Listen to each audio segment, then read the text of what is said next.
Johannesburg Mayor Herman Mashaba says an internal investigation into the deaths of 3 firefighters is still underway and will be released in due course. They died while trying to extinguish a blaze at the Bank of Lisbon building in the Johannesburg CBD. Mashaba was speaking on ENCA's Lindelo Masakane after an award ceremony recognizing the 3 firefighters. I spoke to the MMC of Public Safety Councillor San, and he assured me EMS has already completed their own internal investigation. But however, before releasing it, they had commissioned an outside independent investigation. So they thought it would only be appropriate that they release both investigation at the same time, because ours was an internal one. So I think it's only really proper that we get an independent one, which he assured me shortly we'll get those reports out.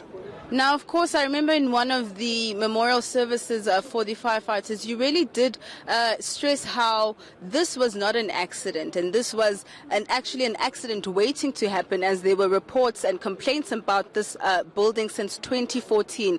Who's to blame for what happened and the lives that were lost that day? Well, I think as residents of the city of Johannesburg, if not the entire South Africa, I think the collapse of our criminal justice system, the collapse of the rule of law, it's responsible for this.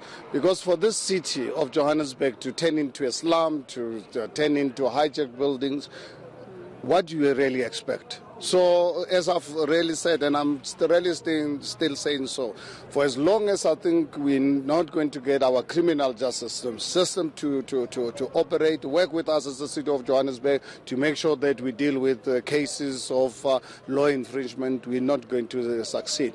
Because that fire, honestly and truly, was not necessary. You can imagine a building occupied by government, not by some crooks who have hijacked the building.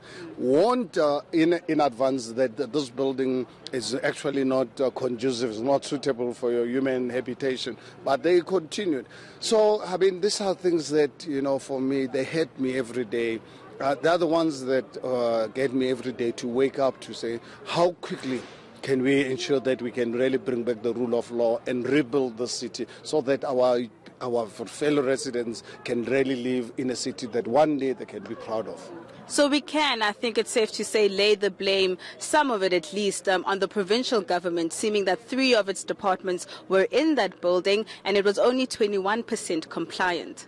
Well, I think the facts are there. You remember immediately upon that fire breaking up, the department themselves admitted about non-compliance of their building. So, but I think let us wait for the official forensic reports to come out to see exactly who's responsible. But my concern is not just really that building. I'm concerned about the overall state of the buildings in the inner city of Johannesburg. At the moment, as you're aware, we've identified up to just over 500 buildings that are not really suitable for human habitation. So we need to ensure that we take back that city.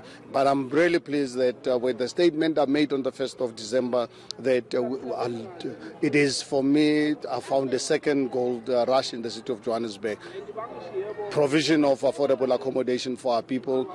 I was lucky council supported my plan, and we've got now 84 buildings out on tender. In fact, 3 of them were awarded last week, so we've got 81. And before that, within the next month or 2, I'll be releasing another 80 to 100 buildings. So you can imagine the day when we can turn this city into a construction site.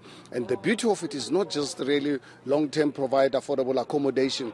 Just the 3 buildings we awarded last week will provide immediately 900 permanent jobs for our people.